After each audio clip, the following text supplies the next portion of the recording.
Olá, bom dia, boa tarde, boa noite. Vamos dar prosseguimento ao nosso estudo a respeito do Código de Trânsito Brasileiro. Trabalharemos, a partir de agora, o capítulo 16 do Código de Trânsito Brasileiro, das penalidades, das sanções que serão aplicadas aos condutores que de alguma forma estiverem descumprindo a legislação de trânsito, não estiverem em acordo com essa legislação. Desde já, algumas coisas devem ser observadas por mim, por você, no contexto aqui deste capítulo. Veja só, esse capítulo ele trata a respeito da penalidade ou das penalidades que sofrerão aqueles infratores, aqueles que de alguma forma deixarem de cumprir a legislação de trânsito. E lembre-se, desde já, ó, essa pessoa, esse personagem, essa personagem, é ele que é o responsável por aplicação das penalidades. Ou seja, de cara, responsável legal, quem tem a competência legal para penalizar condutor infrator, não é o agente, mas sim a autoridade de trânsito. Nós observamos aqui que a autoridade de trânsito é a responsável legal pela aplicação das possíveis penalidades, que são oriundas de quê? Das infrações cometidas pelos condutores infratores. Não há o que se falar ou dizer que quem penaliza o condutor é agente de trânsito. A gente escuta muitas pessoas dizerem assim: o guarda me multou, o policial militar me multou. Ou seja, tanto um policial militar, seja o guarda municipal, seja quem for, eles são agentes da autoridade de trânsito. Eles não são a autoridade de trânsito em si. Eles são aqueles representantes, né, aqueles que vão falar em nome da autoridade de trânsito. Então, o que é que um agente de trânsito faz de fato? Ele faz o processo de fiscalização, perfeito. Ele lavra os autos de infração, ele preenche aquele formulário, aquela documentação, né, aquela peça informativa, para que seja levada e enviada até aquela autoridade de trânsito, que é o dirigente do órgão executivo de trânsito. Tá? O que acontece? E essa autoridade vai perceber e vai observar a consistência desse auto de infração. E ela vai decidir se aplica ou não a sanção àquele infrator, tá? Mas o trabalho do agente de trânsito, basicamente aqui a gente está levando em conta a fiscalização, a lavratura do auto e a adoção ou não das possíveis medidas administrativas, tranquilo? Não venham confundir aqui essa questão, tá? Não posso confundir essa questão, então. Quem aplica penalidade é a autoridade de trânsito, não o agente da autoridade. Tranquilo aí, pessoal? Então, a autoridade de trânsito, na esfera das competências estabelecidas neste código do CTB e dentro da sua circunscrição da sua área, né, deverá aplicar as infrações, ou seja, nele previstas as seguintes penalidades. Ou seja, primeiro a pessoa comete a infração de trânsito, e essa infração poderá gerar ou vai gerar as possíveis penalidades. Tá? Não há o que se falar em penalidade, penalizar um condutor que não cometeu nenhum tipo de infração de trânsito. Né? Tem que se haver o equívoco, o erro, né? A infração, para depois o cometimento de um ilícito, para depois se castigar aquela pessoa, levando em conta o direito da ampla defesa do contraditório que aquela pessoa terá garantido, se é garantido aquela pessoa, será garantido, tá? Quais são as possíveis penalidades? Estão nesses incisos aqui, ó. Advertência por escrito, multa, suspensão do direito de dirigir, cassação do documento de habilitação da CNH, cassar a permissão para dirigir, frequência obrigatória em curso de reciclagem, tá? Frequência obrigatória em curso de reciclagem. Então, você tem aí as possíveis penalidades que poderão sofrer os condutores infratores, né? Eles podem ser advertidos, poderão ser multados, né? Eles terão o direito de dirigir suspenso, a suspensão do direito de dirigir. Eles também poderão ter a CNH ou a permissão para dirigir cassadas e serão obrigados também a serem submetidos a um curso de reciclagem. Tranquilo aí, pessoal? Até aí, tudo bem, tudo certinho, certo? Então a gente vai estar vendo e verificando isso aí desta maneira, né? Os tipos de penalidades também, que estarão sujeitos os condutores infratores, tá? Uma coisa, pessoal, por que que não aparece aqui, ó? A gente não consegue ver aqui, a gente não consegue ver a ACC. Por que que eu não consigo ver a ACC aqui? Porque o legislador disse o seguinte aqui, ó. Eu vou lá no artigo aqui do código para vocês darem uma olhadinha. Se você vai lá no artigo 269 do capítulo 17 das medidas administrativas, você vai lendo este artigo e lá no parágrafo 3º deste artigo, preste atenção aí, ó. No parágrafo 3º desse artigo, vou mostrar uma coisa aqui a vocês. Diz assim, são documentos de habilitação. Aí fala da CNH e da permissão para dirigir. Então, o CTB trata como documento de habilitação a Carteira Nacional de Habilitação e a permissão para dirigir. Por isso que só aparecem elas aqui. Tá vendo aqui, ó? Provavelmente será por conta disso. Tranquilo aí? Show? Vamos embora. Vamos para frente. Vamos lá. Parágrafo 1º. A aplicação das penalidades previstas neste Código não elide as punições que são originárias, né, de ilícitos penais decorrentes de crimes de trânsito, conforme disposições em lei. Ou seja, se a pessoa cometer um crime de trânsito, tá? Crime de trânsito. Vamos dar um exemplo aqui. Deixa eu pegar aqui o meu código para a gente ver um exemplo aqui de um crime, né, de crimes de trânsito. Os crimes de trânsito, pessoal, eles são tipificados lá no próprio CTB, tá? Tem a tipificação desses crimes, tá? A gente pode ver aqui alguns, vamos ver alguns aqui, alguns crimes de trânsito, só para vocês entenderem. Então, o que é que a legislação aqui está me dizendo? Ela está me dizendo que a penalidade administrativa, multa, suspensão do direito de dirigir, cassação do documento de habilitação,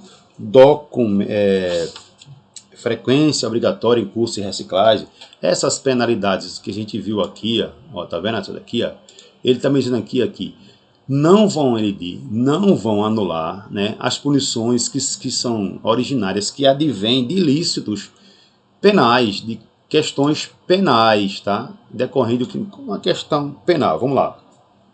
Que é questão penal. Você tem aqui os crimes em espécie a partir do artigo 302 do CTB, artigo 302 do Código de Trânsito Brasileiro.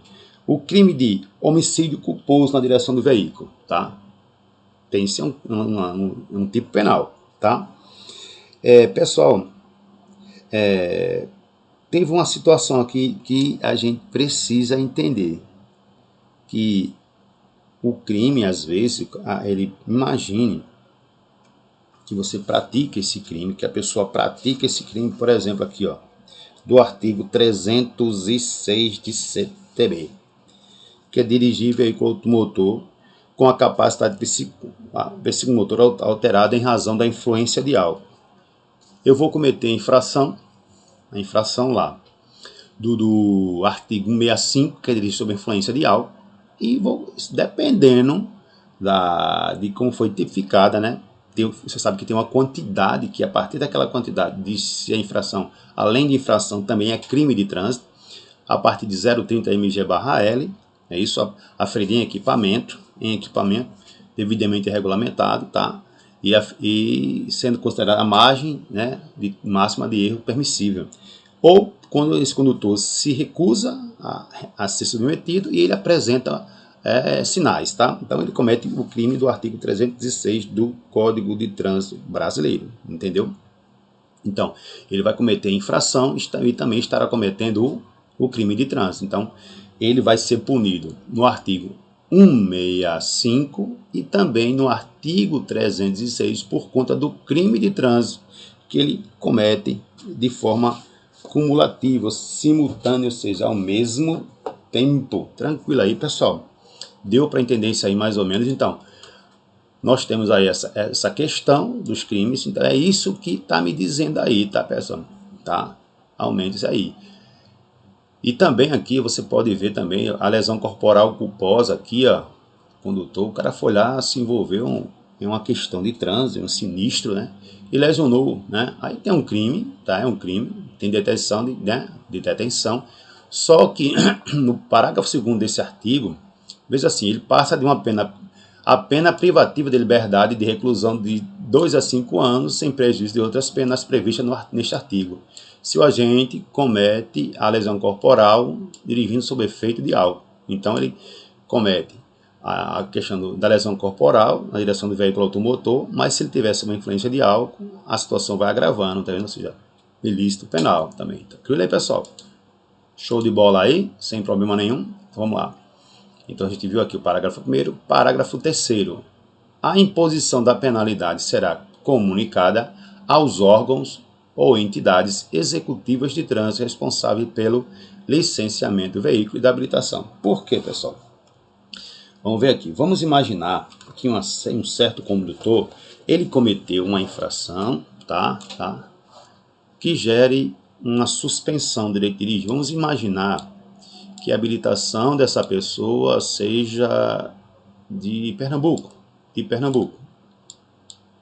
Só que ele cometeu a infração lá no estado das Alagoas.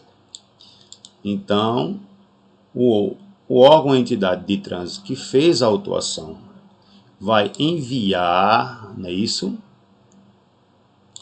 Para que seja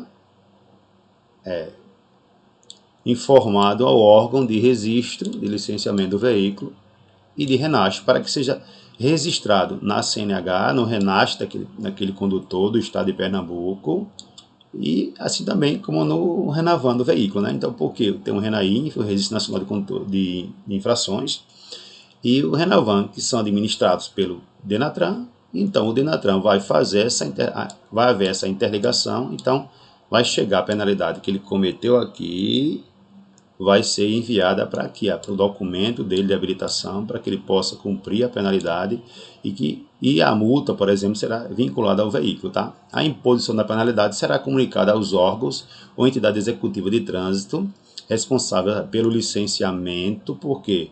Porque a multa tiver vencida, ele não vai conseguir registrar esse carro, licenciar esse carro de Pernambuco, tá?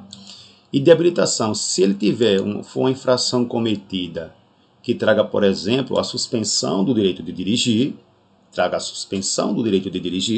tá? O que é que vai acontecer? Esse condutor vai ser forçado a cumprir essa suspensão e fazer o curso de reciclagem. Então, por isso que tem essa ligação hoje, entendeu, pessoal? Então, funciona desta forma, desta maneira. Tranquilo aí? Muito bem. Vamos agora para outro artigo, o artigo 257. As penalidades serão impostas. Quem é que pode ser penalizado? Quem é que vai poder ser penalizado? Quem sofrerá as sanções pelas infrações de trânsito?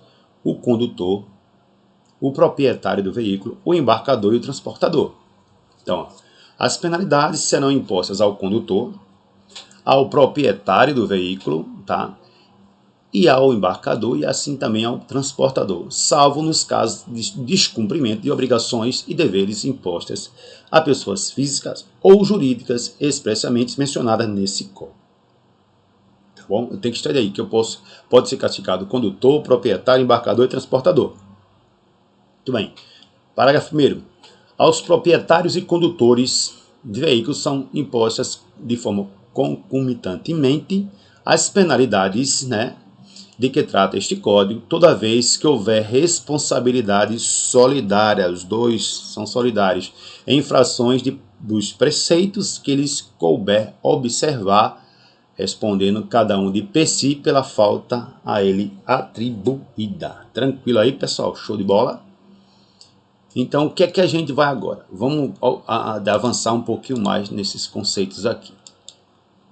Ao proprietário, ao dono do veículo, né? Qual é o castigo que essa pessoa poderá sofrer?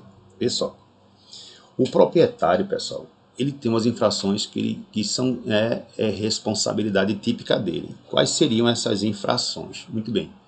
Regularização e preenchimento de formalidades. Ou seja, regularização e preenchimento de formalidades, né? E de condições exigidas para o trânsito de veículo, ou seja, o proprietário é responsável por regularizar o veículo, deixá-lo em pleno acordo com a legislação de trânsito para que esse veículo possa circular na via pública. Simples assim.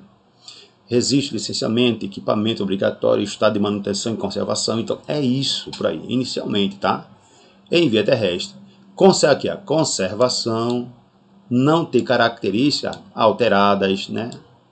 Componentes, equipamentos obrigatórios agregados, habilitação legal e compatível do condutor. E também é responsável se ele vai entregar, permitir a condução do veículo de sua propriedade a condutor.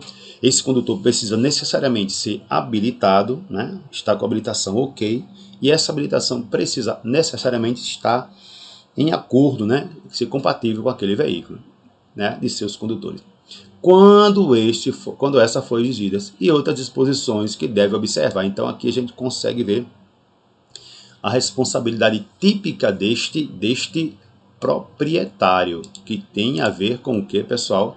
Tem a ver com o cumprimento de formalidades e de verificação das condições que são exigidas para que o veículo possa circular. Por exemplo, equipamentos obrigatórios, né?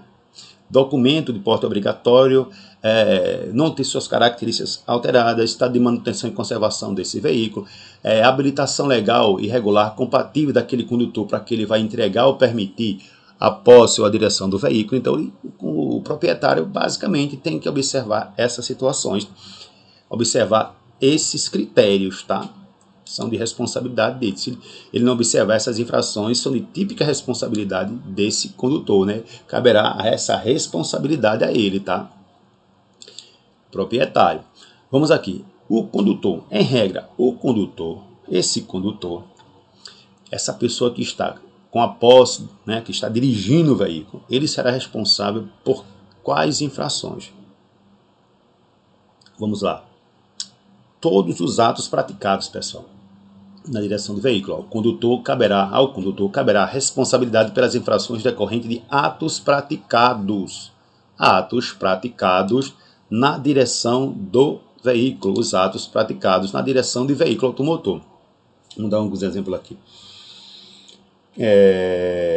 Avançar sinal vermelho do semáforo. Quem avança é o condutor, independente de ser proprietário, ele é o condutor. Então, poderá ser o proprietário e ou não poderá ser um condutor que não é o proprietário, tá? Então, mas aí é típica responsabilidade do condutor. A gente vai ver aqui, observando no Manual Brasileiro de Fiscalização de Trânsito, que tem o volume 1 e o volume 2, lá na ficha para cada infração, você tem a responsabilidade do condutor, do proprietário. O próprio manual já diz, mas essa infração em si é de responsabilidade do condutor, seja ele proprietário ou não. Vamos dar outro exemplo aqui. Ultrapassar em local proibido. Que é ultrapassação, é a ação de praticar a ultrapassagem de forma indevida, equivocada. Então, é de típica responsabilidade do condutor do veículo, não do proprietário. Então, o condutor caberá responsabilidade pelos atos, né? Atos praticados enquanto estiver na direção de veículos automotores, tá, pessoal? Tranquilo aí? Bom, vamos lá. Vemos aqui agora a pessoa do embarcador, né? Do embarcador. Quem é o embarcador, né, pessoal? Quem é esse cara? Quem é essa pessoa? Pessoal, o embarcador, pessoal, é aquela pessoa, né? Quais são as infrações que ele responde, tá? Tem a ver com o transporte de carga. Embarcador é aquele que contrata alguém para levar o seu produto, sua carga, sua mercadoria. Transportador é aquele contratado para levar a mercadoria de um embarcador, tranquilo? O embarcador é responsável pela infração relativa ao transporte de carga com excesso de peso nos eixos, e do peso bruto total, quando ele for simultaneamente o único remetente da carga, ou seja, aquela carga é minha, apenas é minha, não tem mais de um embarcador, tá entendendo? Eu tenho lá um caminhão que tem produto de 2 ou 3 embarcadores. Não, mas aqui diz que ele é o responsável por embarcar cargas com excesso de peso no eixo do caminhão. Você sabe que alguns eixos existe configuração de peso por eixo de cada caminhão, geralmente esse direcional, são 6 toneladas, então tem essas configurações, tá?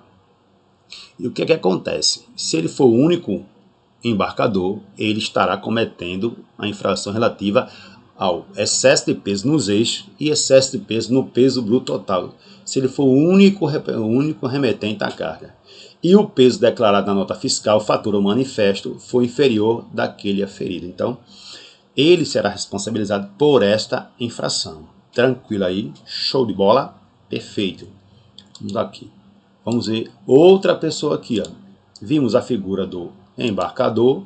Agora, aquele que é o contratado, responsável por levar, tirar do embarcador e levar para outro lugar, né? Eu contrato para levar meu produto para um cliente, por exemplo. Eu sou embarcador e aquela pessoa que leva, ele é o transportador, né? Isso do produto. Ele vai transportar o produto. Então, ele é responsável pela infração relativa ao transporte de carga com excesso de peso nos eixos quando a carga for proveniente de mais de um embarcador.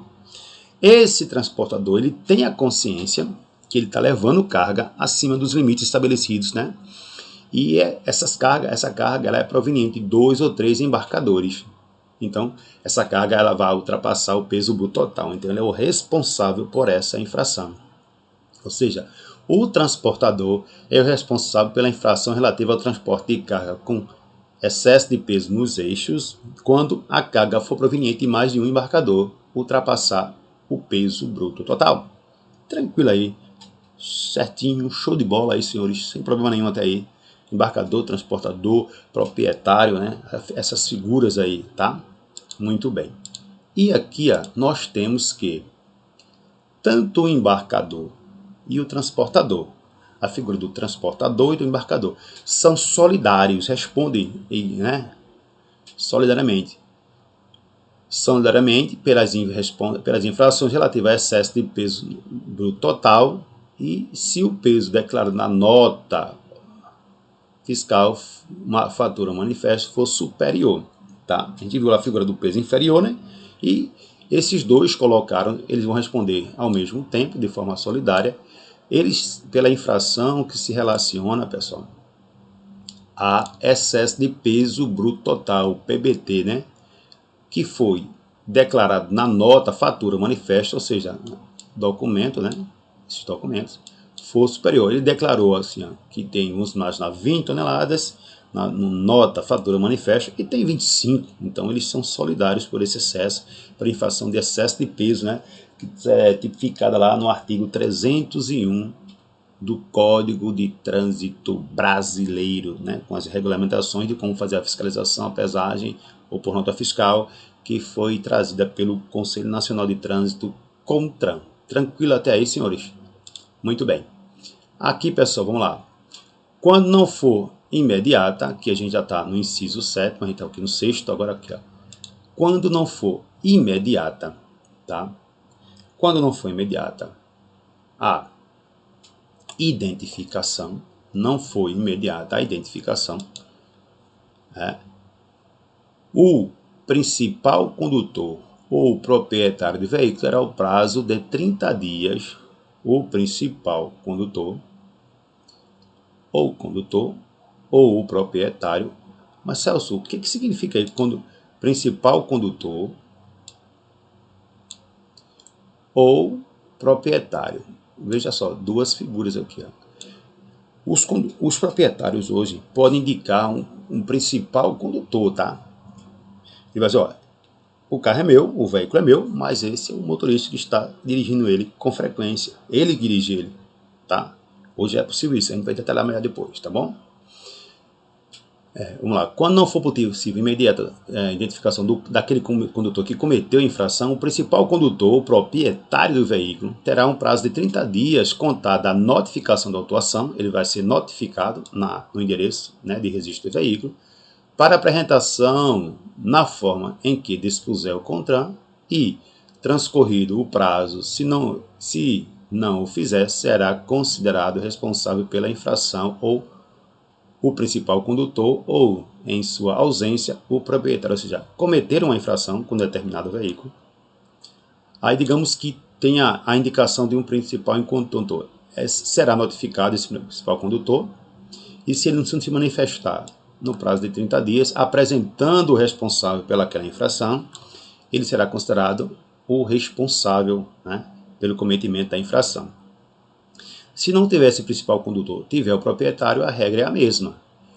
Cometer uma infração com um determinado veículo, será notificado, né, essa pessoa será notificada e esse condutor, esse proprietário terá 30 dias para dizer, ó, foi João, não fui eu.